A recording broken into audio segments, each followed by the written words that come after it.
Well, hello everyone. Welcome to Eastern Current. God, I can't do it anymore. Happy Halloween. Happy Halloween. Hope everybody's doing good out there. What's going on, everybody? Episode 20. Thanks for tuning in. We've been waiting to do that voice. Whoa, that's my phone. Forgot to turn the volume off. We've been waiting for that for months. I know. I should have rehearsed a little bit more, but yeah. Thanks for tuning in. We're gonna let some people hop on here. But yeah, episode 20, Billy. We're so excited. 20. That we've hit 20 episodes. We're going somewhere. We're just having a blast. Me and Billy just talk about this on a weekly basis, and we're having so much fun doing it, and we're taking it real seriously, and we want to give you all the best content that we can. And 20 episodes, we feel like we've done pretty good at doing that, and so we just thank y'all so much for. Well, we've done the best we can do in 20 episodes. The best we can do. The best we can do, and so we're so thankful for y'all tuning in and asking questions and sharing this with your friends, and it's just been such a fun experience so far, and we're excited to see where it goes and sure. just grow with y'all. Dude, it's been a ton of fun. It has been a ton of fun. What's the biggest lesson that you've learned from all this, besides how to plug up a mic? No, probably. Well, I've also now learned how to plug in a camera. So. Okay, but but you shoot a lot of videos, so you're on YouTube, so you do that. Go check out his YouTube channel at Judd Brock Fishing. I'm sorry if I'm a little off tonight because I'm getting used to this new setup. Usually I'm on the couch, Billy's sitting here, but we decided, hey, let's sit next to each other. I said, you know what, John, we've been 20 shows. I can actually be seen sitting beside of you, so come on over. I know, and I left my hat over there, so you're gonna have to look at my bald head all night unless you're listening. I like this setup. You guys that are watching, let us know what you think about it. We're kind of tired of looking through cameras at each other, and we're like, hey, let's just super quick switch it up. So, yeah, for sure. So yeah, we're still working on the middle camera, that one right there that I'm waving to. That's my iPhone, which actually has a really good picture, but it's like, I guess, I don't know. Anyway, it's got as good of a picture as both our nice cameras. Yeah, but the nerd in me doesn't. I don't know. I'm not going to focus on it because Facebook doesn't care. They destroy the video quality anyway. So let's see who's joined us so far. We got Nick, man. Appreciate it, Nick. Thanks for jumping on. Jordan said, "Where's my 180?" What? $180. His $180. Yeah, Jordan.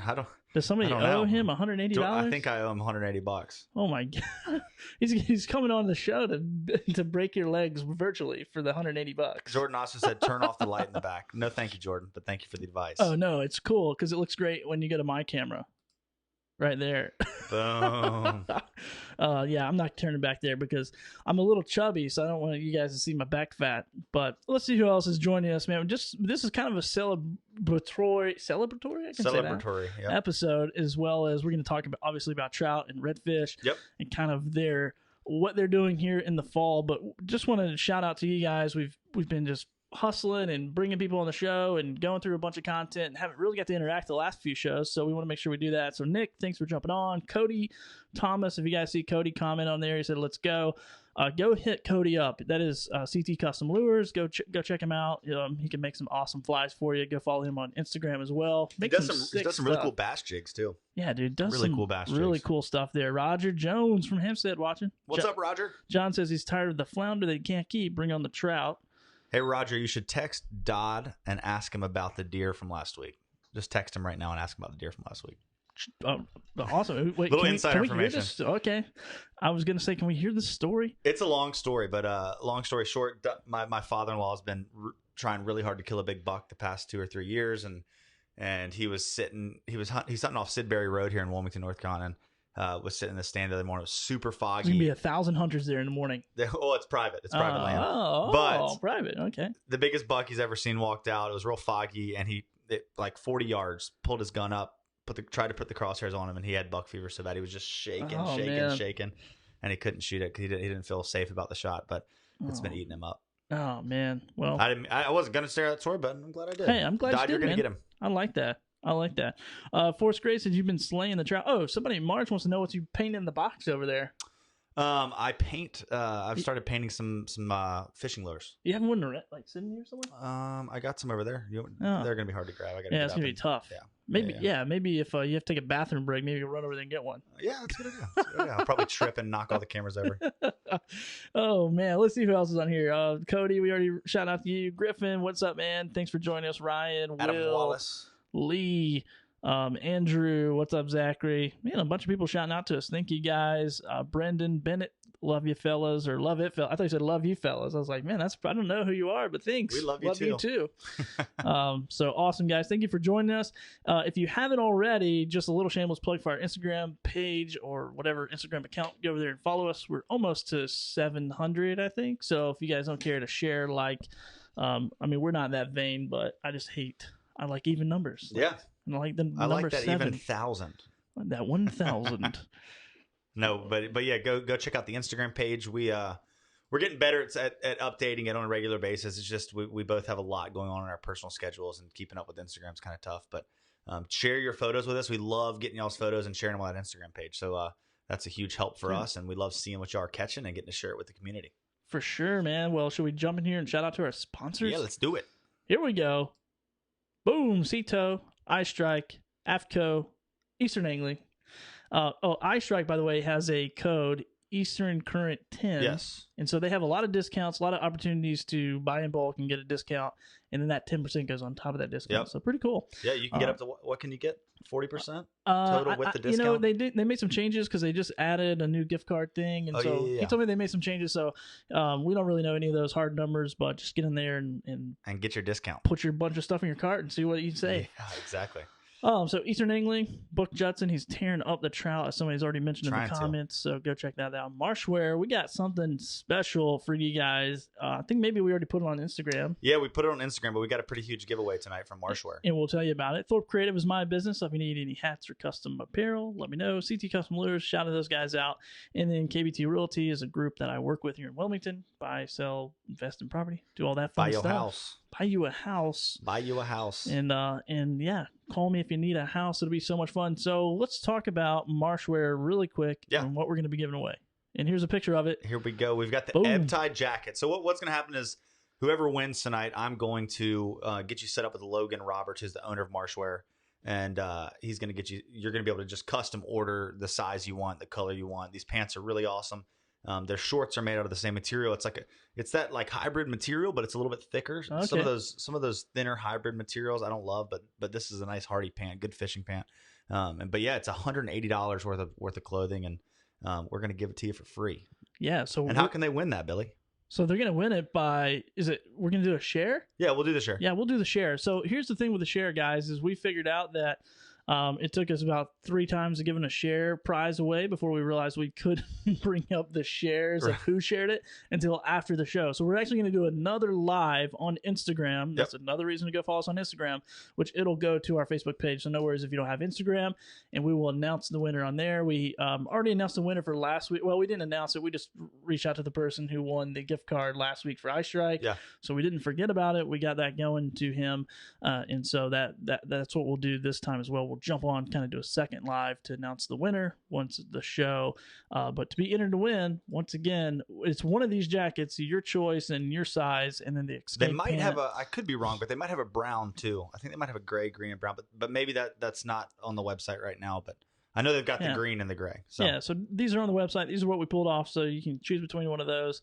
If they have other options, we can let you know, but also the escape pant. So go ahead and hit that share button and let all your fishy people know that we're here talking about red drum or redfish. I keep saying red drum. Is that technically that's right. Not a thing? Or is that a thing? That's a thing for sure. It's kind of funny, like the different regions you go to within the state, as well as the different states, they have different names for them. Gotcha. You get up to the Pamlico Sound, the Outer Banks, like here we call it a redfish, but up there, like a 25-inch redfish, they'll call it puppy drum. Down here, like puppy drum's kind of like a rat redfish, a 12 to 15-inch redfish. So, dude, so many terms to learn. We should just like release a PDF of like the different terms that you call different size fish. Like a spike is like an undersized trout, like a 12. Yeah, like a little 12, like little dink, which I think is pretty average for this area. It's about 12-inch. Is that 12 to 16 is about the average? It just depends on the year. Like this year, it seems like the average is 17, 18 inches. Okay. So it's a lot. It just depends on, the escapement from the year before, whether it's, through fishing or if we have a bad freeze. I think a lot of it has to do with the freezes. The more years we go through without freezes,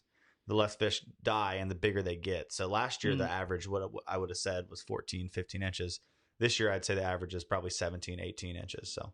Okay. Gotcha. Yeah. Well, hopefully all the gill nets don't kill them. Hopefully so. Yeah, we won't get into that. We won't get into that. I had a buddy of mine call me the other day and was like, "Hey man, I couldn't catch a trout to save my life," and he's like, and then I saw a gillnet guy just pulling in like hundreds of pounds of fish. Oh, and he's like all kinds of trout, all kinds of red drum. So it's it's an uphill battle. I know, man. But anyway, so maybe we'll cover that some other day with somebody who can tell us what to do about it. Yeah, that's more knowledgeable than us.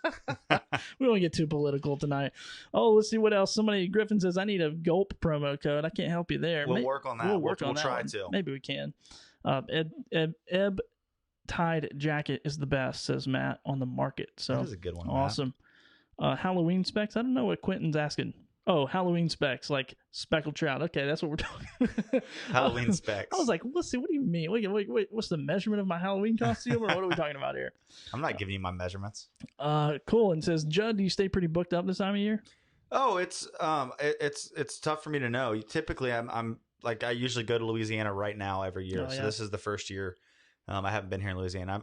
I was booked up in Louisiana. I'm hoping to stay pretty booked up here in Wilmington. The trout fishing's really good, and would love to take people fishing. So call me if you want to go. Absolutely. But yeah, my Alan, who we had on last week, he just got down to Louisiana tonight, and that fall winter Louisiana season's about to kick off. I'm glad I'm here. I'm gonna miss that this year, but if you want to go down there and fish, we got the guys to set you up with. So Adam and Alan are both down there. Yeah, dude, such a funny show. If you guys missed that episode last week, go check that out.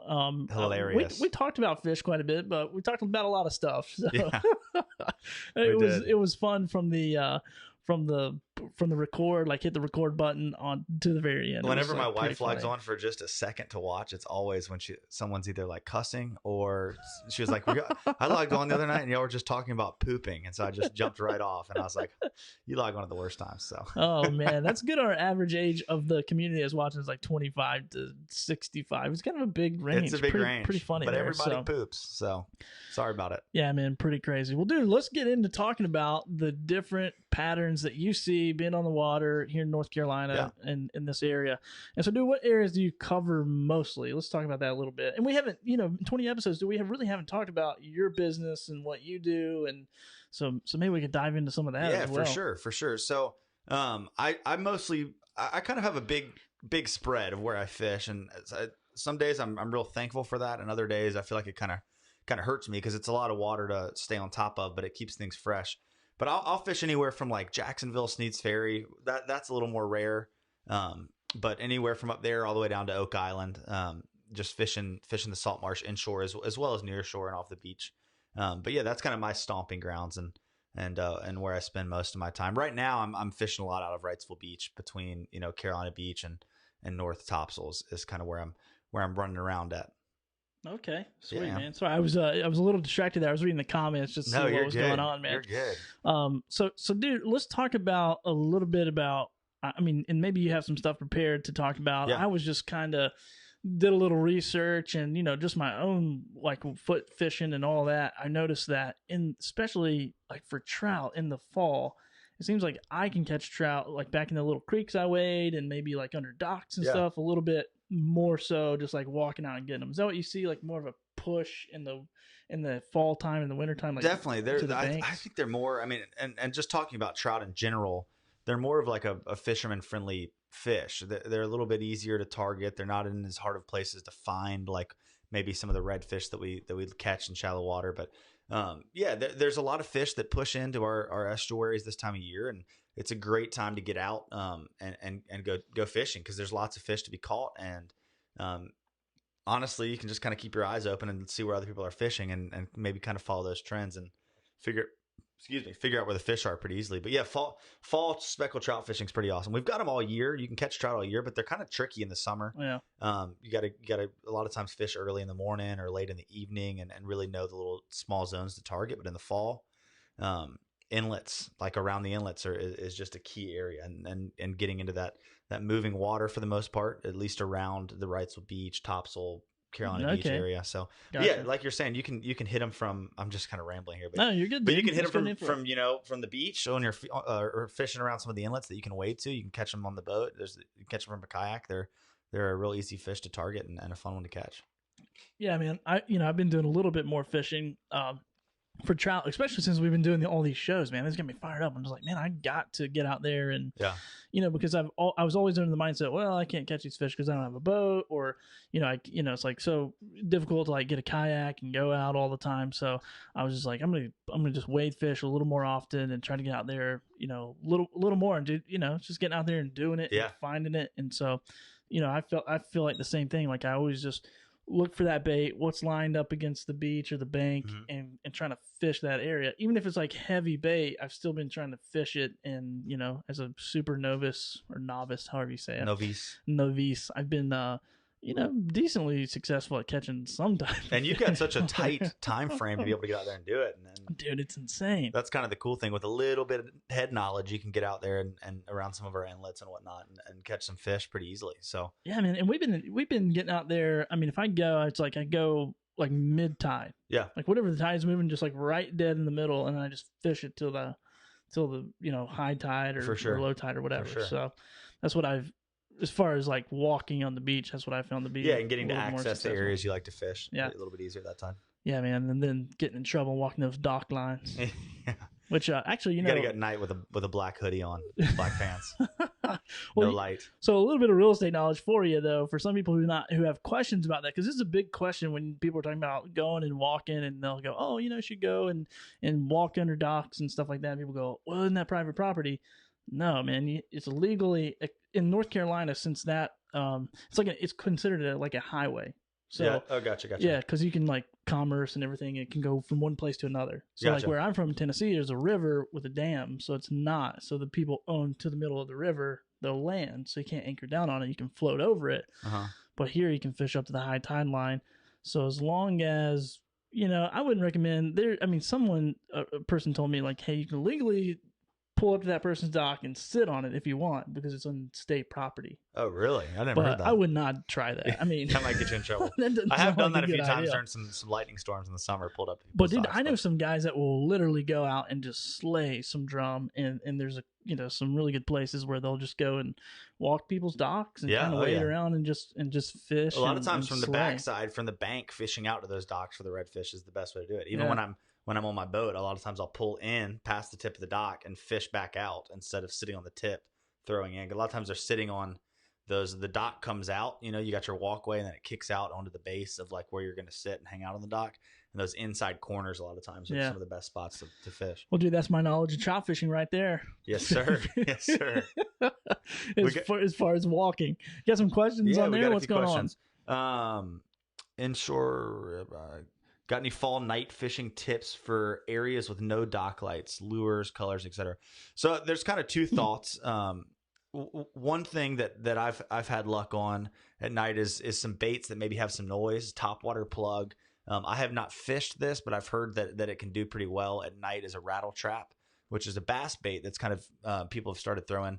It's kind of like a marrow. It's a hard bait, but they're real loud, and you can kind of swing it through the current and lift up on it, and it just kind of rattles in the water. Anything with noise, color wise, if I fish at night, a lot of times it's something with some orange on the belly with like a dark back. I like orange, and I like kind of a dark profile. Just because it's dark outside doesn't mean you need to fish something bright. You kind of want something that just kind of hides in those shadows. But at the same time, chartreuse, pink, any of those colors can do well. I think it's just a matter of kind of having a few different colors to go through and just working through those colors. But I really like orange and black at night. It seems to be a good color. That's a good Halloween color, man. Good Halloween color. Perfect. Yeah, for some Halloween specs. Night Stalker and Purple Demon here. So, well, let's talk about kind of how patterns of these redfish and trout change in the fall. Like we've got our summer stuff going on, and then all of a sudden, maybe it feels like it gets a little tough, and you realize, all right, I'm still fishing kind of the way I fish in the summer. And then you catch up and you're like, all right, I need to change up what I'm doing because the fish aren't doing the same things. Not to say you can't still catch fish in the same places at the same times, at the same tides, but they definitely start to change. And one thing that I noticed that's huge, and that is a huge focus for me in the fall as the days start cooling off a little bit, is fishing closer to inlets. A lot of the bait fish, the shrimp, we've got the mullet run. First off, the mullet are leaving the marsh. They're getting off on the beach and they're heading south for warmer water. So that's one huge food source that's going to be, they have to come out every inlet. Yeah, so that makes sense. They'll be coming through the different creeks, but every mullet has to pass through an inlet. Same thing with the glassy minnows and the bay anchovies and the silver sides. All those little baits that the albacore eat. They're coming through the creeks as well, and the trout and the redfish will eat those as well. And every one of those has to go out an inlet. All the shrimp that are migrating from inshore off the beach has to go through an inlet. So the best place for a predator fish to sit in the fall is near the inlet, because that's where all the bait is traveling through. So I even if I'm not fishing the inlet, a lot of the red fishing I'm doing, the trout fishing I'm doing is near inlets, because that's just key for getting around that bait. And that's anywhere up and down the coast in the fall. I feel like it's, but at the same time, like we got on some redfish yesterday that were as far as I could have been away from the inlet. So not all the fish are doing that, but it's a good place to start. And as the cooler weather progresses, those fish are going to keep pulsing in from the beach. These trout are migrating down. And speaking of trout, so as we progress into the season, we get cooler and cooler days. Those trout are going to keep pulsing in off the beach. We'll have some fish sitting out in the surf. You get a cooler day or the right weather, and they'll come in shore. And as those days continue, those fish will kind of be in the inlet, but they'll start spreading further and further out and hitting the creeks and kind of expanding out. So right now we're kind of in that time of where trout are around the inlets, but it's also, you need to start checking some of your other stuff, some of maybe your later fall stuff, where those trout are going to get into some of those smaller creeks. You might be complaining because there's 5 people fishing the bank you want to fish, but maybe go try some of your later fall stuff and see if there's some trout sitting a little bit further back. That's pretty good. So it sounds like anybody that likes to surf fish, now might be the time. Yeah, if you want to catch a big trout right now, and the surf is a pretty good spot to do it. Not that they're not inshore, some of them aren't inshore, but there's some big fish in the surf. And I was telling Billy this story. I just went out. I was sick like 2 weeks ago. I think I missed the show when I was sick. Yeah. And you're not getting paid for that one, by the way. Oh man, that was just $200. I'm just kidding. And so I just went out. I was so sick of sitting on the couch, no pun intended. And I was just going to go out and trout fish. So I went out, fished one of the inlets near my house, and it was terrible. Didn't get a single bite from the trout, and it was super calm. Ocean was slicked out, no swell at all. And so I was like, I'm going to go out and see if I can find some redfish in the surf, redfish against the beach. So I was on my bigger boat. I've got a tower, and I can get up and see along the beach. And there was literally no waves breaking on the beach. So I was trolling motoring down the edge of the beach, and I see a school of fish coming at me. And at first I was like, oh, redfish. It wasn't redfish. They got closer, and I was like, oh, that's bluefish. I didn't even cast to him because I thought it was bluefish. I had a pretty light leader on, and I didn't want to get bit off. I was waiting to see some redfish. About, a minute later, I see another school. This is a little bigger, like 15 fish, and they were like some decent sized fish. Like, dang, that's some big bluefish. I haven't seen bluefish that big in a while. Didn't cast. Third school came. It was like a minute or two later. Everything was moving south, north to south, right up tight to the beach, in like 2 feet of water. I was like, all right, I got to cast in there. So I pitched in there and caught like a 2.5 pound trout. They were all trout, schools of trout, just pushing right down the beach, so tight to the beach. And I had never seen that. I mean, I know those fish travel down the beach and migrate down from the Pamlico Sound as it gets cooler, but I was blown. I probably saw 100 schools of trout within an hour and a half pushing down the beach. That's crazy. And some really big fish. It was really cool because like redfish, you'll see they'll swim in similar size classes. So you get on a school of fish and it's like, all those fish are upper slot fish, or they might be all rat redfish. They might be like, lower slot redfish. And the trout weren't 100% that way, but they were pretty true to their size class. So I ended up catching like 7 or 8 fish, and I hooked one really big one that I pulled off. But they were all swimming. Say, I know. It's very hard to hook a trout from the tower by yourself and then climb down and catch the fish. But there was a couple schools of fish in there that were looked like 5, 6, 7 pound trout. Dang, dude. That's crazy.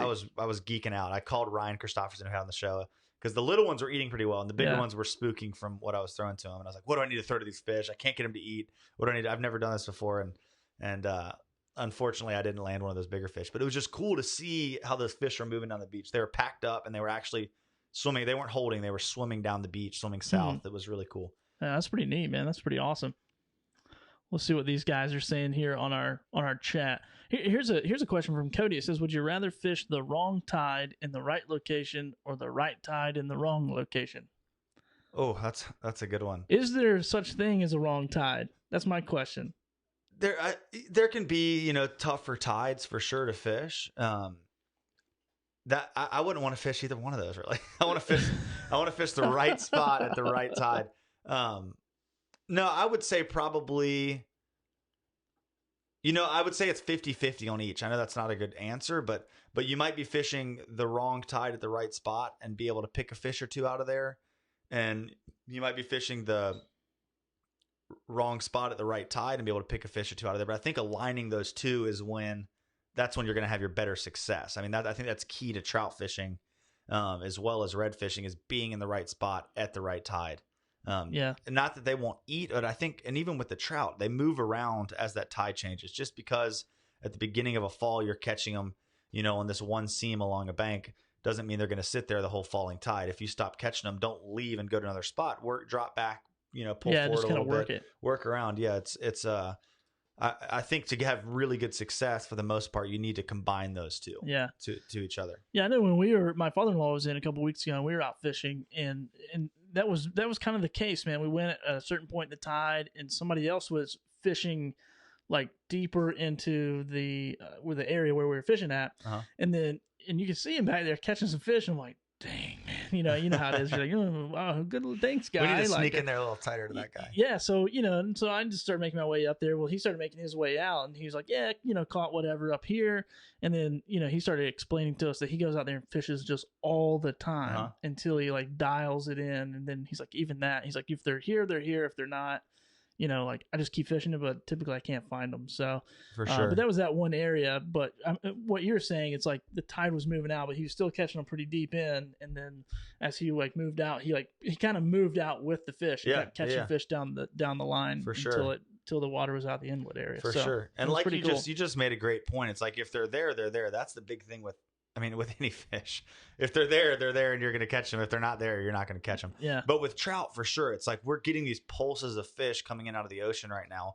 So you might fish a bank one day and do really good, or vice versa, fish a bank one day and not catch anything, or maybe catch a fish and go back the next day on the same tide and catch 30 fish. Yeah. Because these fish are kind of pushing in and holding up in areas. And one thing I noticed today, this is kind of off topic, but we cleaned some fish in the past 2 days. Almost every trout I've cleaned has had nothing in its stomach. I don't know why. I don't know if they're they're not feeding as they're migrating south, and we're getting these fish some of their first meals as they're holding up in the creeks and starting to feed. I know tarpon, when they're migrating hard, they'll use times to feed, but when they're actually moving and trying to cover ground, they're really not focused on eating. They're just focused on swimming. Same thing with like a steelhead or maybe not steelhead, but salmon, as they're moving up rivers, they're known to not really be eating. They're traveling up for a mission to get to a certain area. And maybe that's kind of what these trout are doing as they're coming down the beach. I've just been a little astonished that a lot of the fish that I've been cleaning haven't had any baits in there, any shrimp, no fish or anything like that in their stomachs. But I think, what does Griffin ask here? Griffin said, let's see, what's the best tide to fish inlets and beaches? So I think he's talking about it just like any other spot. Those fish are going to be there. But sight fishing, what I like to do, get off the beach and looking back at the beach for redfish. There's kind of two thoughts on it. One, you don't really want much swell because you want to be able to stay closer to the beach and be safe. But on a higher tide, you're going to have cleaner water. That cleaner water pushes in off the beach. I like an east wind, like a light east wind or light northeast, because it's pushing that clean ocean water. Okay, yeah, that makes sense. Like an offshore wind is nice. The cleaner the water, the better. The cleaner the water, the easier your chance of seeing fish. So like a hard offshore wind actually will kind of dirty the water up right by the beach. Gotcha. But yeah, the higher tide you can see better. But lower tide, they're going to sit on the edges of the sandbars, like on the backside. On the high tide, sometimes they'll sit right up on the beach. Like I feel like a lot of times people surf fishing here for trout and redfish can sometimes on these beaches where there's no exterior sandbars. Yeah. They can be throwing over the fish the whole time. They're like right up against the beach. Yeah, so. Somebody was telling me I think it was Ryan from gosh, I cannot remember his last name. Ryan White. I don't know. I couldn't remember from a previous episode. Was like, yeah, typically if you just cast right there at your feet where the water is breaking, because that creates a trough, and so you're fishing right there. That's where the fish are laying, getting food as it breaks in there. So for sure. So that's when I was seeing those trout on the beach the other day. They were right up on the beach. I mean, they were, you could have underhand flicked a bait to them from the beach. So how deep of water do you travel? Like on your those fish were traveling. Boat, yeah. On the how deep was I on the boat? Yeah, on the boat when you saw. I was in 3 feet of water in the boat. Those fish are probably between 3 and 2 feet. Was that on your little boat? No, that was on your big boat. That was the bigger boat, but it was super calm. I mean, there was some swell, but it wasn't even breaking. It was one of those days where it just kind of laps up on the beach. Dude, how skinny water will that thing get in? It'll float in like 12 or 13 inches. Really? I have to trim the motor up, but that I don't know that much about boats, but that thing seems pretty big to be in a foot of water. That's crazy. It does pretty good for its size as far as totally just got us off topic there. No, you're good. I was super curious if you've ever been on that boat. I was like, really, 12 inches? That's pretty impressive, dude. So do you see a big similarity in the redfish and in the trout this time of year? I mean, are they kind of doing the same things and kind of in the same areas, or are you seeing like vastly different from the summer to the fall fishing for both of those species? They're both doing similar. I'd say they're a little more similar. Excuse me. This time of year, like they're both really using these like food highways to their advantage. I don't catch many redfish trout fishing. Oh, okay. I'll catch some, like you'll pick up a few, but redfish don't really like to hold in current too much. They'll hold in those little eddies and pockets behind points. You can definitely catch them trout fishing, but like let's talk about Masonboro Inlet, and everybody knows you can catch redfish really good this time of year in Masonboro Inlet. You're gonna get hung up somewhere, man. They're gonna string you up, dude. They're gonna string you up around here.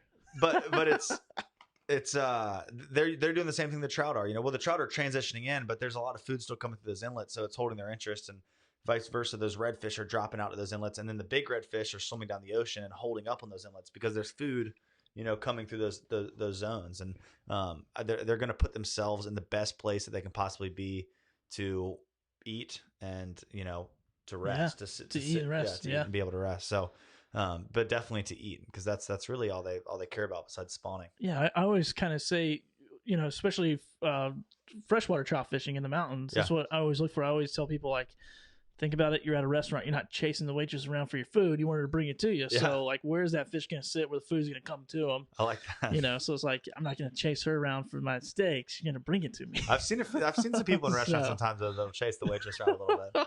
But there's fish that'll do the same thing. I've been hungry enough. Sometimes I'll chase one around and see what she's doing. But, so yeah, man. So I think that's a really good, because, and I know trout are, from my, like I said, I'm researching too. I'm like probably like some of our viewers who are new to trout fishing, new to saltwater. And so I do a lot of research as well. And so one of those things, what you pointed out was, hey, don't be afraid to fish for trout in steady water, like in like fast, rapid streams of water, because there's probably spots in that water that are like super calm eddies, like holes that you don't see. For sure. So like fish it all and really be diligent to fish the whole piece and not just, make 5 casts and leave. For sure. So I think that was a good point. I agree. There. And it's like, you don't want to sit on a spot too long, but I usually have 2 or 3 baits tied up, and I'm going to hit a spot. I'm going to work through it. If I feel like they're not there, I might not go to a whole new spot, but I'm going to drop back. A lot of times I've got a trolling motor that has spot lock on it, which is a huge advantage in trout fishing. So I can lock myself in a spot with my trolling motor.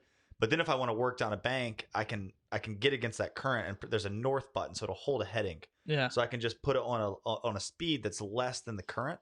And so I can slowly kind of drift back and work through an area. Oh, okay. And that's nice. That's but cool. At the same time, you can drop with an anchor. You can pull up against the bank and hit a spot, and pull 15 feet down, hit a spot, kind of working through an area. If you're going to a new spot and you don't know where they are, instead of just running spot to spot, if something looks good, kind of fish that whole area, not just from one spot, but sometimes adjusting your boat just a little bit to get a slightly different swing, or adjusting where you're standing to be able to work that jig head or that top water through a seam or through an area a little bit differently. Gotcha.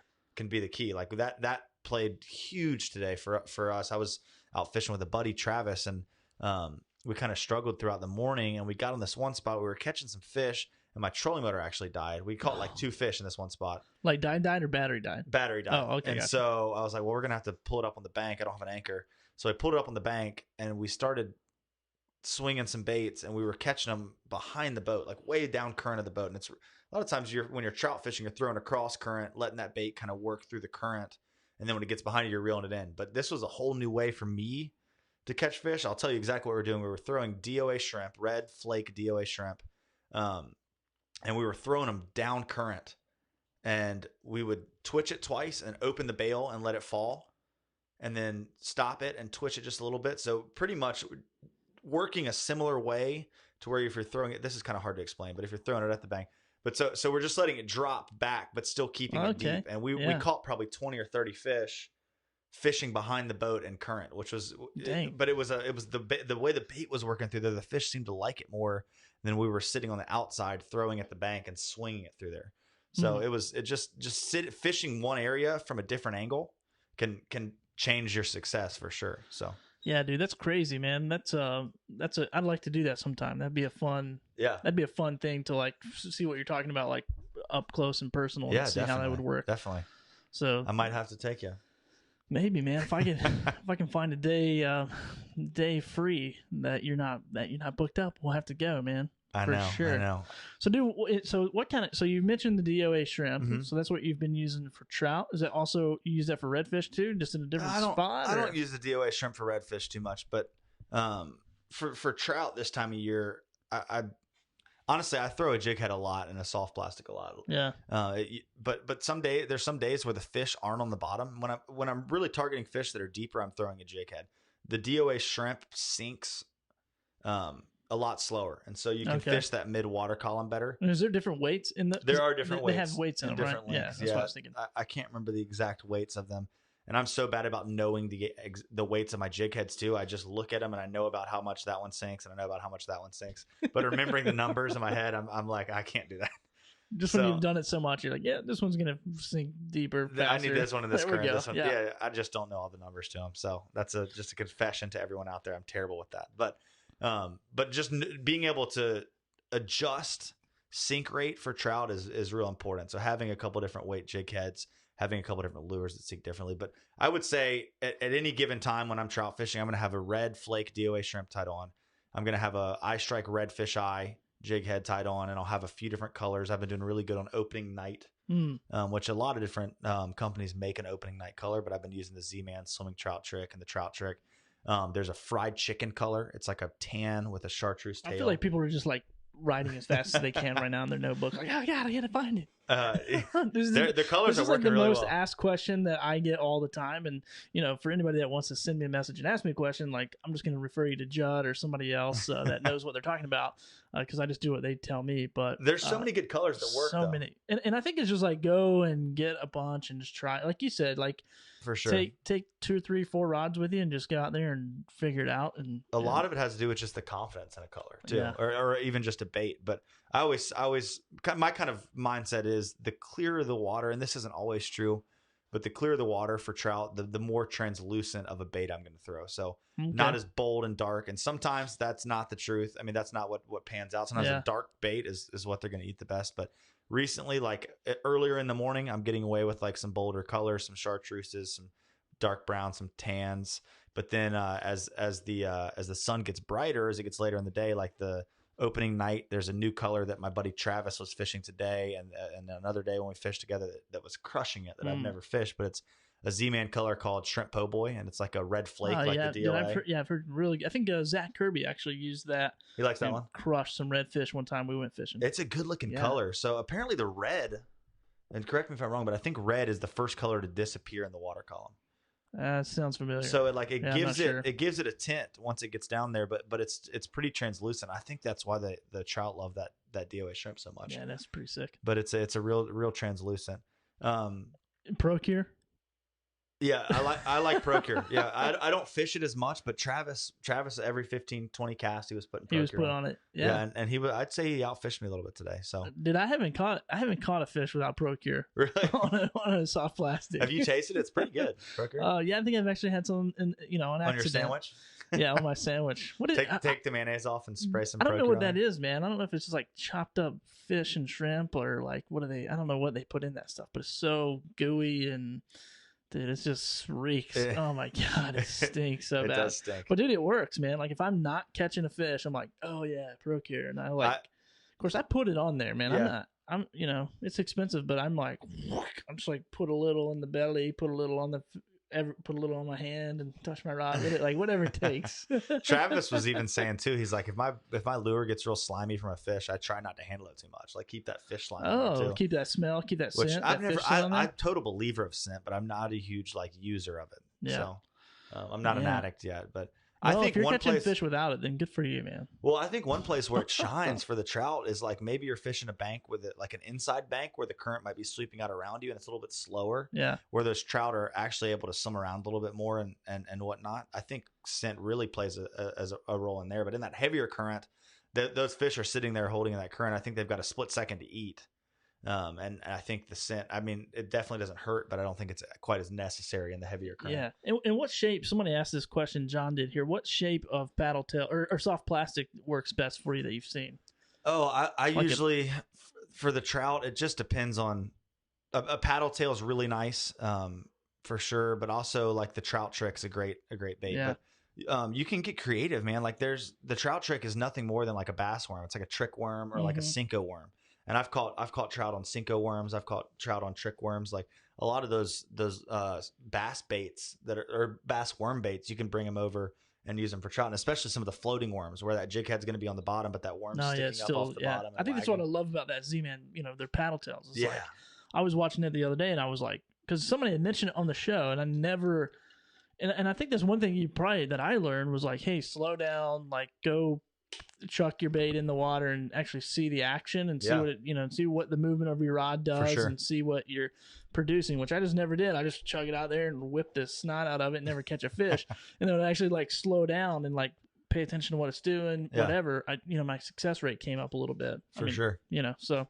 Well, there were some guys today that were sitting beside me in a time of the tide where, not a time, the tide was moving pretty good in other areas, but we were fishing a bank that was real slow. And the guys beside us were catching them really good. And we were kind of struggling at that moment. And I was fishing a DOA shrimp in there and I had a couple bites because I could fish it really slow. The current was barely moving, but we ended up talking to those guys and they were throwing paddle tails and not jigging them, but they were just throwing them, letting them hit the bottom and then just slow retrieving them just off the bottom. So the nice thing about that paddle tail is if you just reel it in, it's still doing probably more fishy than a jig. The jig definitely gets some bites or gets a lot of bites, but a paddle tail just straight retrieve just looks like a bait just swimming through some slower water, and they were catching them really good like that. Well, dude, and that's how when Ryan was on the show, he was talking about throwing those paddle tails into the current and just letting the current do the work. And so I went out there and did exactly, I watched that video, went out and did exactly what he said, and sure enough caught a trout. And I was like, holy crap, it's magic. It's all about that swing. It really is. Like getting that paddle tail or whatever it is, and like just keeping the line tight and letting the current do the work. It was, dude. It was like just it's verbatim everything he said. I was That's awesome. You should write an ebook and let me sell it and get 5%. But anyway, so dude, Travis made a pretty good comment here. He says pro cure only to mask the scent of the natural plastic smell. So I forgot about that. That's his big point. That's huge. I remember he pulled a soft plastic out and sniffed it. He's like, it smells terrible. It smells like plastic. Travis, you might be on the water too much, man, if you're sniffing soft plastics. Oh, man. Let's see if we have any other questions here. And while we're looking for more questions, guys, feel free to drop questions here. We're just hanging out tonight. It's our 20th episode, so we're kind of celebrating, having fun. Just spending some time, just talking about fishing, talking about Judd's business, and just really having a good time. And we're going to be giving away. Give him the giveaway reminder. Here we go. We're going to be giving away one of these jackets, so you get your choice of one of the colors and the escape pants. So Marshwear has hooked us up and wants to hook you guys up for our big 20th show. So 20th, man. And for some people, it's like, 20 shows. That's not a lot, dude. It's a lot when you do it every week. And I think total we only missed 1 week, for a show because the hurricane Dorian was trying to creep up on us. So anyway, guys, you can be entered to win this by sharing. I'm trying to get the word out there, by sharing this episode and caring. So just hit the share button, and then once the show is over, we figured out we can't view it live shares, but once the show closes and Facebook uploads our video, finalizes it, we can then get on the share. So we'll do another live video right after the show to announce a winner on our Instagram page, which will go right to Facebook. So perfect. help us out, share, and then also I think it's pretty big. And then there's some other big announcement I want to share with you, but I'm going to share later once it's finalized. Okay. I know what you're talking about. You know what I'm talking about. So you're always working so many good little things I never quite know. And I'm like, oh yeah, that's the one. Oh, that's the one thing. Yeah. So anyway, man. So we, really appreciate your guys' support and all that stuff. Let's see. New River is popular right now. For sure.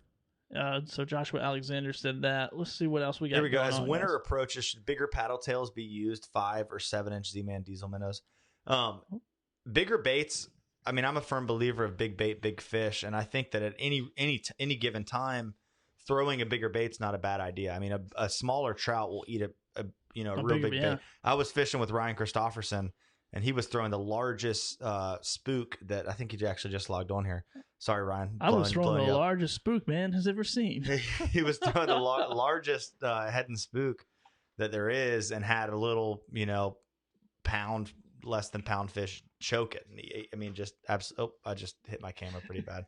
It's all good. And so a big bait is not going to deter the little fish. Maybe some of them, but don't be afraid to throw a bigger bait. And definitely, bigger baits are going to attract bigger fish. And I haven't caught a ton of really big trout. I haven't broken the 5-pound mark myself, which I hope this is the year that I do that. And that's a citation. That's a citation. Yeah, I've never caught a citation trout. I've hooked some citation trout, but I've never personally caught one.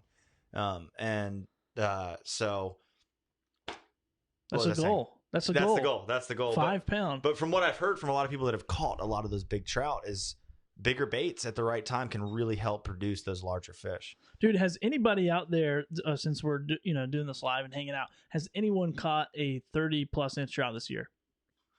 Because I put together a little challenge and said I'd give you one of these. I don't know if you remember, but if you have to submit it to the Dirty 30 program over at Speckled Truth. The Speckled Truth. Chris Bush. With Chris Bush over at the Speckled Truth. Go check out his podcast too. It's awesome.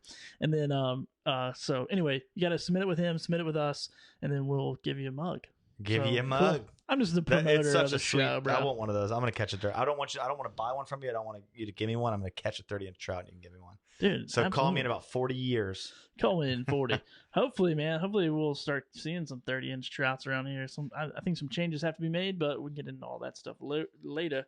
So, dude, let's talk about a little topwater action in the wintertime. Yeah, for sure. I kind of, once it cools off pretty good, I kind of shy away from topwater, not because that's the right thing to do. Yeah. I just get nervous throwing it. I feel, not as confident throwing it, but I know a lot of guys that throw it, all the way until the water's down to 55 degrees. But right now topwater's great. It's a great bait to throw. We've still got a lot of mullet in the marsh, and a lot of those trout are eating up and looking up, and a topwater can be a great search bait. I like to move through an area and throw a topwater, throw a jig, and throw something mid-water column, a Marilure or a DOA shrimp. Yeah. But yeah, topwater's a great bait. And I know Ray was talking on an episode a little while back about, one of his kind of mentors, catching trout in the middle of winter on a topwater with ice around. So oh yeah, that's crazy. Yeah, so dude, I remember that story. That was funny. I think it just depends on, really focusing in on what those fish are doing. Like if you're catching some fish in an area, you're not seeing mullet getting blasted, and it feels like you're on the bottom and you're picking your fish up on the bottom. Not to say you can't catch one on topwater, not to say you can't catch a big one on topwater, but those fish might be, deeper, feeding a little bit deeper. That's why you take your buddy with you, get them stirred up, and then you throw a topwater. Exactly. That's what Billy's good for. But then if it feels like the fish are higher up in the water column, or if they're sitting in shallower water, that could be a good time to throw topwater. So the water temperature is still great. They should be, really crushing a plug right now, and it's a good time to throw a topwater and catch a big trout on it. Well, let's see right here. Someone just said, we're going to be talking about some fly fishing here in a second. I'm going to save that question. But yeah, so Travis said 30 is tough. 28 and a half about 8 years ago is what his best so far, I guess. Yeah, 28 which and is a half. That's a really good fish. That's a big gator trout, man. That's for a sure. Big fish. Somebody wants to know, Ray Brent wants to know if you're drinking White Claw on that Yeti. I'm drinking water, man. I got the sweats this evening. I was nervous having to do a lot of talking. So I was like, I'm just going to get some water. But I got a White Claw for you. Come find me on the water tomorrow, Ray, and I'll toss you White Claw. Oh, man. Let's see here. What else we got? Any good fishing in Swansboro? Adam Wallace said, I lost one at the boat 2 months ago. It was heartbreaking, a citation fish. Perry McDougall's watching. Cameron Metcalf, what's up with these fish being so temperamental right now? I'm only fishing after work, so in the dark, but I am seeing them bust bait like crazy one night and nothing the next. Tide remains constant for the most part. God, this is a lot to read. I have always heard when your hands are a little chilly, the bite is good. True. I think cooler temperatures are definitely important. And this time of year, when it seems like the fish are a little temperamental, we need a little cold snap to push some more of these fish in out of the surf. Between there's a lot of people trout fishing this year, and hopefully it's not all because of us, and maybe the good people out there it's because of us. But I'm not going to take credit for people trout fishing. But And of course, when it's like the weather's like 68 one day, and then like what did this person make? Yeah, Adam said pretty good. It's 68 to 75 overnight. Like, dude, yeah, it's pretty good. It's so crazy. How much does the outside weather affect the bite? Do you think? I think it definitely affects. Definitely the bite. does. Yeah, the big swings in weather. I think they're going to feed, but they're going to pick little windows of times to feed. So it's just doing something in their atmosphere that makes them for sure. Like when a big storm pushes in and you can feel, or the pressure changes, you can feel it in your head. The trout are feeling that way more, I believe, and the redfish as the weather's kind of up. We need like a super nerdy fish person to come on the show that can like tell us the neurological parts of a fish, what they're thinking, what they're doing. If that person out there even exists, if you know the person is a fish nerd, let us know because we want to learn. Yeah, that'd be fun. So I got some more questions written in here. Yeah, see what we got going on there, and we'll see what. I think I saw the reason for a finicky bite in the pic I sent earlier. One of the things that I kind of key in on in the fall is big structure. A lot of these fish are holding on big structure, trout and especially redfish. And one thing that I did about 2 years ago is I hopped on my Google Earth, not my Google Earth. I hopped on Google Earth on my computer, the one you created, the one I created. And just scrolled around, everywhere that I fish and just marked the biggest areas of structure that I could find, whether that be a jetty, whether that be big rock piles, huge docks in the river, other stuff like that. And kind of started studying those a little bit and trying to fish them. And realizing like on these big pieces of structure, there's certain zones in there where almost every type of inshore, predator fish that we have hangs out on. So like some of the bigger docks, it's like out on the ends of those docks, fishing deep, I'm catching redfish, and I get in shallower on some current, and there's trout in there. Same thing with the jetty. You can catch big redfish, you can catch slot redfish on the jetty. The trout hang out on the edge of those jetties certain times a year. There's the big pieces of structure attract fish. There's no way around that. And kind of looking on your maps around where you fish and picking out those areas where structures, kind of a little bit, or the larger piece of structure, or just a unique piece of structure, or a choke point, is very helpful this time of year, really all year. And those pieces of structure are going to fish really well, different times of year and in different ways. But I've seen some areas where, I thought, I can only catch redfish here. And then I kind of change up my approach, and wow, there's trout here too. There's flounder. There's, a lot of stuff. I got one spot in particular that I can't share on here, but it's, come on, John. It's our secret spot, dude. Oh, that spot. The spot. The spot. Oh, okay. Yeah, I'm not saying that one either. That's the spot, dude. So that spot produces big trout? Yeah, there's been some big trout in there. I was actually... Woo, boys. I'm telling you what, you're firing me up, man. Caught the biggest fish in my life in that spot. This. But another thing, too, someone was asking about fishing, not around dock lights. I have noticed I've been starting some trips early in the morning, and have been finding some trout on some dock lights in the morning. So getting out there and just cruising around and looking for those lights and finding the ones that have trout on them this is a good time of year to do it. And I would say like more and more people are buying these green lights and these actual like fish lights to put on their docks. Yeah. And they definitely can produce fish, but even a small little white light, like just coming off a dock that's giving a good shadow line, like any of those lights can hold fish. You're going to get up in the morning, there's going to be like 10 boats, just like flashlights in the water, like shining them all up. You could do it, man. Turn some lights on the bottom of your boat. Maybe we'll catch some trout. Dude, there's a company out there, because my wife used to work at a paddleboard shop. That's where we met in Bristol. And there's a company that makes a light kit for paddleboards. So it's really so you can go out and paddle the lakes at night and then whatever. So they took it out and they went to the lake and they just put it out there just to check it out or whatever. And dude, they were just had bass like crazy come up to their paddleboard. Really? Like they were just all over the place underneath the paddleboard. Cool. So I know who on here. I see somebody that is it Cameron. Griffin fishes off the paddleboard. Yeah, Griffin's a paddleboard guy. Yeah, so he crushes them off the paddleboard. Yeah, Griffin. If you don't have that set up already, you might want to check into it. It might be kind of a cool thing just to get out. Yeah, for sure. Get out at night and fight the bull shark. Do some when flounder season comes back in. Do some flounder gigging off the paddleboard. That'd be pretty cool. Dude, that would be a sick. That'd be a sick episode to do. That'd be fun for sure. So anyway, back to what we're talking about. Well, I've got some more stuff written down here. I wanted to talk about for the redfish, kind of some of the lures I'm throwing in the fall. Nothing changes too much, but I definitely really like to focus on mullet and bait fish style fly patterns, as well as soft plastics. I feel like those fish are really keyed in on that. I mean, and obviously shrimp patterns and shrimp soft plastics work great as well. But when I'm blind casting, I'm usually fishing a paddle tail this time of year for redfish. I'm not going to throw a voodoo shrimp or a Z-Man shrimp or any of that stuff. I'm fishing a paddle tail. A lot of those fish are keyed in on mullet, and that's kind of the mindset that I'm taking, is trying to target those fish that are looking for those mullet. Trout, like we were talking about, I wanted to jump back into that too. A few of the soft plastic shapes. You were asking about shapes earlier. And we kind of talked about some of the bass lures, but a paddle tail for trout too is such a great bait, for that same reason of not having to do too much, and that current's going to move that bait around really well. So, so you see that paddle tail for redfish as well? Yeah, like you can turn around and throw a let's say a Z-Man diesel minnow and catch a redfish on it in 8 inches of water, and then go throw it in 8 feet of water and catch a trout on it. They just cross over real well. And I'll fish some of those stick style soft plastics and whatnot, like a Trout Trick and some other stuff like that for redfish. They're not too picky, but the paddle tail, I feel like that wiggle from the tail, they like that little bit drives of vibration. Those trout crazy. Yeah, and the redfish. And the redfish crazy. That's crazy. Mm-hmm. That's cool.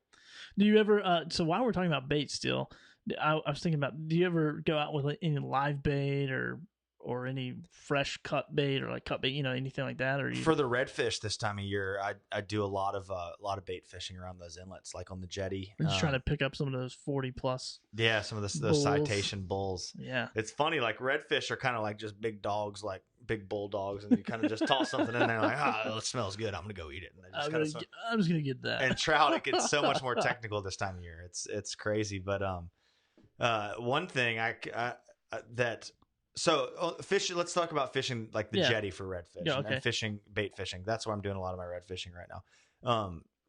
And I remember Jot shared something. He's like, if you've got bait, make sure it's fresh. And I think that's huge. Like this time of year when you can still catch bait, and that's talking about dead bait. Like they'll eat a dead mullet, they'll eat a chunk of bait, but something that's stinky, something that's fresh, I think is really important to use. And some bigger baits. Like if you can catch mullet, catch the biggest mullet you can. I mean, not the biggest mullet, but those 5-6 inch mullet are really good to throw. Even I've caught tiny redfish on huge menhaden. Yeah. So they're not afraid to eat a bigger bait out there in some of that deeper water.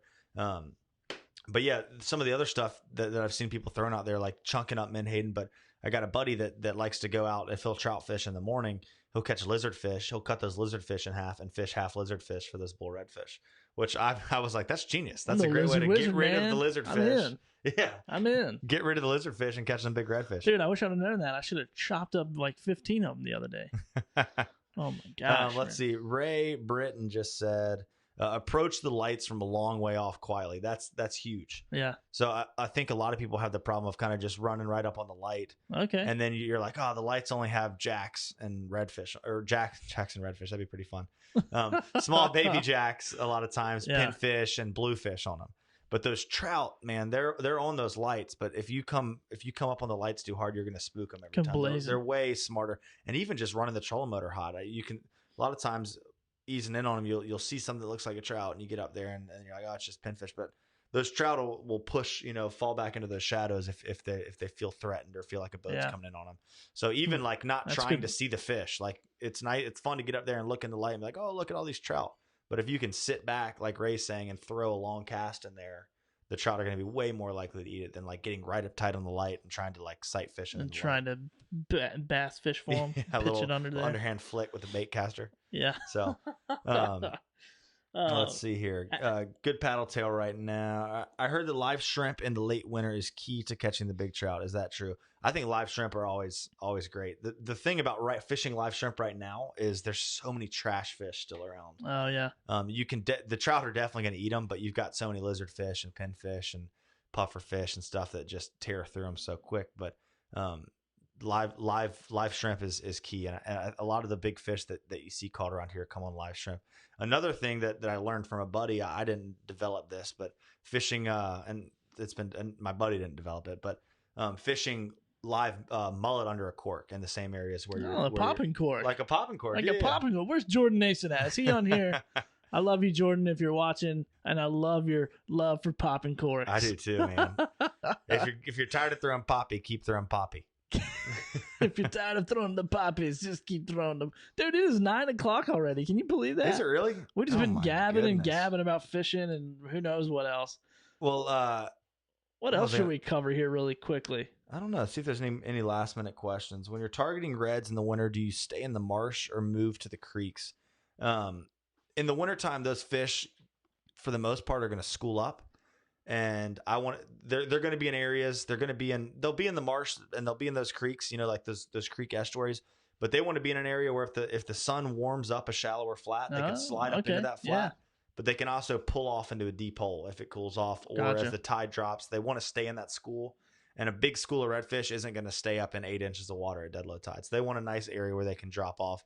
That's what I'm looking for. And just cruising those creeks and look at, slowly and quietly and looking hard for those schools of redfish in the wintertime is key. And they're creatures of habit. If you find a school of redfish in the winter in a creek, they're going to, I hate saying this, but they're going to stay there. They're going to hang out. Yeah, they're going to hang out for a couple months. In School is in session, ladies and gentlemen. School's in session. If you ever see a fish on the bottom of the water, what happened to him? On the bottom of the ocean. I don't know. He dropped out of school. That's pretty good. There That's we go. A good one. Here's another good question here from Tom and Anna Shavar. I could be saying that wrong. When fishing artificial shrimp in the winter temps, do you think the trout are more skittish of shrimp since they aren't around? No, I don't think so. I think they're opportunistic feeders. I really don't think they're keying in as much on shape as they are just how that bait is moving through the water. They're going to be a lot more lethargic and slow, and so is that bait. And so something that you can fish really slow, which like some of those shrimp, like the Billy Bay shrimp, the Perfect Sinker, and the DOA shrimp, and some of those other shrimp baits, they sink real slow and you can fish them really slow. And I think those are some great baits to throw in the wintertime. Okay. Dude, let's take a couple more minutes if you don't mind. Yeah. And let's talk. There's another question about fly patterns and fly fishing. Yeah. Let's talk about fly fishing for both of these guys in the wintertime. What does it look like? What does your setup look like for trout? You using like some sinking tip and it depends on the water. It depends on the water depth for sure. But yeah, sinking line and I don't stray too far from. Are you doing the whole line a sinking line? No, or sorry. Just doing a sinking it depends on the depth, but I'm usually fishing a sinking tip. Oh, okay, gotcha. No worries. But yeah, I don't stray too far away from just simple bait fish patterns, deceivers and clousers and whatnot. I fish a lot of clousers. That's a good question, Dan. I completely strayed away from the fly fishing side of things for trout, but it's really hard right now to mess up with a Tutti Frutti clouser. So a chartreuse and pink clouser just has been doing really well. I usually will start out with a pink and white, a green and white, or a pink and green clouser. Okay, but it's the same deal as the soft plastics. Like something a little bit lighter can do real well. I was talking to Ray Britton the other day, and he said that as the tide was rising for him in the morning, and they were picking on him pretty good, picking on the trout, and then as it got slack, the bite kind of died off, but they started throwing the fly. And he was talking about kind of transitioning as that tide slowed down. He was throwing heavier jig heads at first, and then dropping those jig head weights down lower and lower so you can get that sink rate a little bit slower. And then when this tide was real slack, he was throwing that fly that sinks a little bit slower than everything else, and the trout were eating it in that dead slack tide. Dang. And so that's one of the benefits of that fly. And a lot of times you can have a good fly angler and a guy throwing a jig right beside each other. And the fly guy can outfish the jig, just the way those clousers or other flies that you're throwing on that sinking line just kind of slowly suspend and fall, kind of in a flat manner instead of like a jig head that's diving down. It's just kind of falling, flat and kind of wading through that water column. The fish can really key in on that. And dude, catching them on the fly is a lot of fun, man, especially in that heavy current. What weight are you, or is it just keep an 8? I mean, I have an 8 weight for saltwater redfish. Like, is that what you're? It depends on the fly. Well, I've got 3 sinking line setups on my boat, and I've got a 6 weight sinking line. I've got a 6 weight with sinking line on it. I got a 7 weight with sinking line on it. I've got an 8 weight, and each one of those has a slightly heavier line on it, so it's easier to throw with a bigger rod. And then I'm kind of, each one of those is for fishing. So you're fishing like an 8 weight on a 6 weight line? They're all grain weights, and so I see what you're saying. Yeah, same thing with the jig head numbers. I'm terrible with the grain weight numbers. Yeah, but the heavier grain weights, I'm throwing on a heavier fly rod. So, gotcha. Yeah, just being able, but if you don't throw the fly rod, this is a great time, and you want to. This is a great time of year to grab a fly rod, throw it on your boat, and get out there. When you get on a good trout bite, tie a clouser on with 5 feet of 15-pound leader. You don't have to get a fancy leader. Whip the water, man. Yeah, and just beat the water up until one comes up and eats it. Yeah, oh gosh, dude. But it's a great way to learn how to fly fish around here. So my father-in-law is going to be coming in for Thanksgiving. I'm sure you're busy that week, but if it just depends on how early it comes in. We might have to try to book you on a trip. Yeah, that week. let's do it. Let's do it. We can obviously always not on find a window. Thanksgiving, but yeah, well, let's make that happen for sure. Dude, that'd be fun, man. Especially the trout fish. Are you doing any fly fishing this time of year for redfish? Yeah, definitely. Most of my people have been wanting to trout fish lately. My clients, and so I've been focused on that for the most part. But the red fishing shallow is still really good right now. I mean, I think some of the numbers of fish pull out a little bit deeper and go towards the inlets, but we're going to see that trend as the bait flush kind of ends around the inlets. We're going to see a lot more of those fish coming back in and heading towards some of the shallower water again. And can I get you 40 plus on a fly? Has it been done? You just have to go out to the end of the jetty with the heaviest sinking line and a big clouser and throw it 10,000 times with a piece of crab hanging with a off piece. of Yeah. it. No, every catch you got to take a fresh blue crab and squeeze it all over top of the fly, and eventually they'll find it. Dude, that's a new product, man. We'll just start squeezing blue crab into bottles and then sell I would not want to smell what that bottle smelled like after about 2 weeks. It'd be terrible. Oh man, dude, we covered a lot tonight, dude. We really did. We shared a lot of information, so that's been pretty good. Anything else you think we should cover before we close this bad boy down? I don't know, man. I think we're good. Yeah, Ray said he wanted to give Andy Boyd credit for the slack tide fly fishing. Okay. Andy Boyd's a great dude. He loves fly fishing. He has a place up top, so one comes down there and fishes a good bit. I've had the pleasure of sharing the boat with him a couple times. Dude, Griffin says I have a honey hole where I catch 20 plus trout on the fly, and few are always 21 to 24 every time I go. Could do this all February or all November. I don't know why I said February. Well, Griffin, give me a call after this, buddy. I'm going fishing with you. Yeah, you should. You could sit on the front of his paddleboard. Yeah, if you paddleboard me around, man, I'll give you a couple bucks for muscle instead of gas. Oh man. Dude. So John said, we'll do this as the last question. John said, when you talk about near inlets, do you mean shallow water right on the grass, out in the deep water out in the deep water in the current? So I'm assuming you're talking about trout, and both of those, yes. Like, it just depends on where those fish are sitting that day. But if I'm just going to a new area, I'm probably not going to go shallow first. I might realize, all right, these fish are sitting pretty shallow, but I'm looking for probably 3 to 8, 9 feet of water, 3 to 9 feet of water, with some good moving current. And like I was saying earlier, it seems like a lot of these trout have not been afraid to sit in some pretty heavy current lately. But I've also caught them in some pretty slack stuff. So you just try to find, for your best chance, get out there near those inlets, look for 3 to 5 feet of water along those grass edges, along those shell beds, and look for some moving water. And get out there and see what you can do. But I think that's a great question to end on. There you have it, man. Yeah. There you guys go. Hopefully you've enjoyed this episode. Once again, it's episode 20 here of Eastern Current. Number 20. Looking forward to doing some more episodes, and we're getting ready to meet up and kind of game plan for the winter months and see what we're going to do. So if you guys have any suggestions, or you want to hear anything, or you want, if there's somebody that you're like, hey, I think this would be a great person to bring on the show for a wintertime show to either, one, share some funny stories. I think we'll spend a couple episodes at least just having people on to share fishing stories. Yeah, really good fishing story. Really good fishing. Ryan's story, I was sitting on the edge of my seat the whole time, like, I already knew the story, but he was telling it so good. So really good fishing stories. I don't want to hear like, my grandma stories, but whatever. So we're kind of gearing up for the winter months. We realize that fishing, I wouldn't say slow down, but I would say it's not as hot, I would imagine, as we get into those colder months. Maybe do some striper fishing. Yeah, for sure. There'll be stuff to do. If y'all have any ideas for shows going into this winter, stuff y'all want to talk about, real nerdy stuff, like if y'all want to do let's talk about 3 different soft plastics and really dive into them and bring the right guys on for that. Yeah, that'd be cool. We'd love to do that. So please, after this show, hop on Instagram, hop on Facebook, shoot us some private messages of show ideas that you're really interested in, topics you're really interested in. And if you've got something you want to share, let us know if it's a great story or a great topic. We'd love to have you on here. We want to have some more weekend warriors on the show, and not just fishing guides. There's knowledge you can learn from everybody. If you think you know it all, you're an idiot. So if you think you know it all, then you're me. Yeah. No, I'm just kidding. I don't know jack squat. Man, just dude, super fun. It's been awesome, building this community. And so yeah, guys, hit us up if you know anybody. Everything we just said, we love it. This is why we do it. This is why we're not trying to get sponsors and get paid and all that stuff. Maybe down the road, wink wink, we'll figure that out. But right now we're having fun, man. It's just such a fun time. It's a lot of fun. Even for me, I'm not even that fishy of a guy, but I'm learning so much and producing more fish every time I go. And gonna buy a boat, follow Justin around here pretty soon. So I'm excited about that.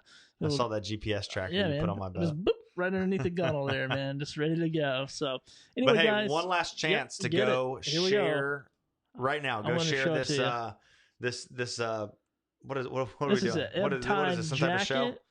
What is this? Some giveaway? So, but yeah, go share it right now. You can still win for a chance to win because we're gonna announce the winner. So we're gonna be giving away one of these colors of ebb tide jacket and the escape pant. $180. Both from Marshwear.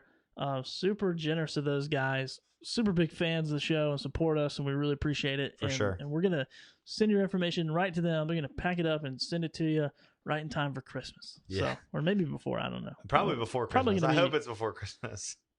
Ray Britton said, "Get the net, Billy." So anyway, guys, really appreciate it, and be sure to like, share, comment. Go check out the audio version of the podcast on iTunes and leave us a comment, leave us a rating on there. It always helps. It does, for sure. And then also subscribe to those channels: YouTube, Instagram, podcast, Stitcher, all those. I mean, iTunes, Stitcher, Podbean, whatever. They're everywhere. It just helps with our legitimacy as we move forward with this. Dude, it's awesome. And and people all over the community, man. We've only done this for 20 episodes, and literally had a phone call yesterday from somebody that's in the world that we're going to maybe do some marketing and advertising with. But they said, hey, someone who doesn't even fish told me about your fishing podcast. Yeah, that's super cool. And after I kind of pushed him a little bit to figure out who it was actually a guy that I bought a piece of equipment from when we started the show. Oh, really? Yeah. So I was like, man, that's pretty cool. Piece of camera equipment when you were going crazy on the camera stuff? Yeah, when I was going, for 50 hours a day. It seemed like not 50 hours a day, obviously, but dude, it was a lot. But anyway, we're here, man. It's good. It's definitely fun. Right, and me and Billy, we've talked about this, but we're gonna try to get in the plans for the next month or so as a meetup, hang out. Let's all go to Wrightsville Beach Brewery and hang out and have a beer and chit chat and talk fishing. So it'd be fun. That's in the works. But guys, go check out Instagram right after this. We are going to announce the winner of that giveaway. Yep, it might take just a couple minutes for this to process, but once we do, we're gonna get back on live and share the winner. Thanks, guys. Episode 20. Soon. That's it. See you next week. Bye.